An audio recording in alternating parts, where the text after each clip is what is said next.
किस तरीके की ओपनिंग आज मिलेगी हमें यहाँ पर। निफ्टी 87 पॉइंट ऊपर खुलने की तैयारी कर रहा है। अच्छे नंबर्स का इम्पैक्ट क्लियरली यहाँ पर कोटक और विप्रो दोनों का बहुत बड़ा इम्पैक्ट, और इवन बैंक निफ्टी में। चलिए फर्स्ट रेट्स निफ्टी के करीब 100 पॉइंट ऊपर खुले, एक्चुअली 23,300 पर खुले, अब थोड़ा कूल ऑफ हो रहे हैं। बैंक निफ्टी भी 250 पॉइंट ऊपर है अभी 48,800 पर, और निफ्टी आईटी यहाँ पर भी करीब करीब आधे % की रैली। अब निफ्टी थोड़ा कूल ऑफ हुआ। मिड कैप इंडेक्स आधा % ऊपर, स्मॉल कैप इंडेक्स 1/4% ऊपर, और एडवांस डिक्लाइन अभी के लिए अच्छा है। 1200 बढ़ने वाले शेयर, 400 गिरने वाले शेयर। लेकिन अब निफ्टी करीब करीब 60 पॉइंट ऊपर 23,250 पर। देखिए 23,300 इतनी आसानी से नहीं मार्केट क्रॉस कर पाएगा शायद। स्मॉल कैप रेड में आ गया, एक्चुअली काफ़ी इंटरेस्टिंग है ये, क्योंकि अब तक स्मॉल कैप में थोड़ी सी आउट परफॉर्मेंस थी। एक बार वापस में स्मॉल कैप रख दीजिए, और ये रेड में आया, अब वापस थोड़ा सा ग्रीन और रेड के बीच में झूलता हुआ। चलिए अब सेक्टोरल हीट मैप देखते हैं एक बार ज़रा मार्केट का, और देखते हैं यहाँ पर किस तरीके के मूव्स हैं। रेड में कुछ ज़्यादा है नहीं, सिर्फ मेटल्स 1/4% और पीएसयू इंडेक्स करीब करीब 1/4%। अदरवाइज गेंस है सब में, लेकिन गेंस भी म्यूटेड है। एक आईटी है जो आधा % गेंस के साथ ट्रेड कर रहा है।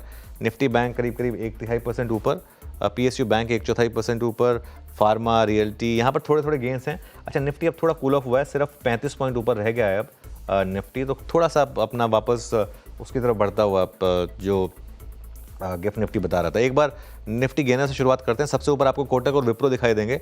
ऑब्वियस है, कोटक 6.5% ऊपर, विप्रो करीब करीब 6% ऊपर, दोनों में शानदार। अब गैप अप के बाद क्या करना है ये आपको डिसाइड करना है। सन फार्मा में अच्छे गेंस हैं, रिलायंस में अच्छे गेंस हैं, रिलायंस में लगातार तेज़ी रही है, और भारतीय एयरटेल यहाँ पर भी करीब आधे % की आपको रैली दिखाई देगी। अब आ जाइए जरा आप निफ्टी लूजर्स पर। इसमें आपको श्रीराम फाइनेंस दिखाई देगा 6% नीचे, श्रीराम फाइनेंस। उसके अलावा एसबीआई लाइफ और इंडसइंड बैंक यहाँ पर भी गिरावट है। एसबीआई लाइफ 2% नीचे, और उसके अलावा अदानी पोर्ट्स, टाटा स्टील और टाटा मोटर्स, ये कुछ और स्टॉक्स हैं जहाँ पर आपको इस समय गिरावट दिखाई देगी। चलिए अब आ जाइए ज़रा आप निफ्टी के हीट मैप पर, जैसे मैं कह रहा हूँ 32 पॉइंट ऊपर रह गए हैं हम।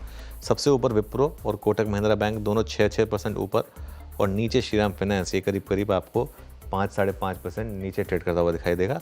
SBI life, IndusInd bank, Adani ports, ये कुछ और स्टॉक्स हैं जहाँ पर इस समय आपको गिरावट दिखाई देगी। चलिए अब जरा एक बार बिग स्टॉक्स और स्पॉटलाइट वाले शेयर्स देखते हैं।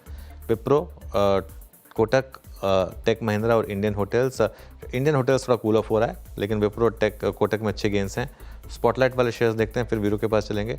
इन्फो एज हल्का सा ऊपर, और पीआई इंडस्ट्रीज़ में करीब 3/4% की रैली। लेकिन रिजल्ट इम्पैक्ट देखकर फिर वीरो के पास चलेंगे। एक बार रिजल्ट इम्पैक्ट में देखिए आप, इस सारे स्टॉक्स हम ऑलरेडी डिस्कस कर चुके हैं। इसके अलावा अगर कुछ और है तो वो दिखा दीजिए। आरबीएल बैंक ऑब्वियसली काफ़ी नीचे है। आईसीआईसीआई लॉम्बार्ड, कैनफिन होम्स और जियो फाइनेंशियल सर्विसेज, इनके भी नंबर्स का इम्पैक्ट आपको स्क्रीन पर दिखाई देगा। ओके, श्रीराम फाइनेंस अब थोड़ा रिकवर हुआ है, लेकिन अभी भी निफ्टी का टॉप लूज़र बना हुआ है, करीब करीब 3.25% नीचे इस समय आपको श्रीराम फाइनेंस ट्रेड करता हुआ दिखाई देगा। ये एक क्लियर कट आज का थोड़ा सा एक, जैसे कह सकते हैं, आउट ऑफ सिलेबस एक लूजिंग स्टॉक्स में अब थोड़ा रिकवर हो रहा है। लेकिन चलिए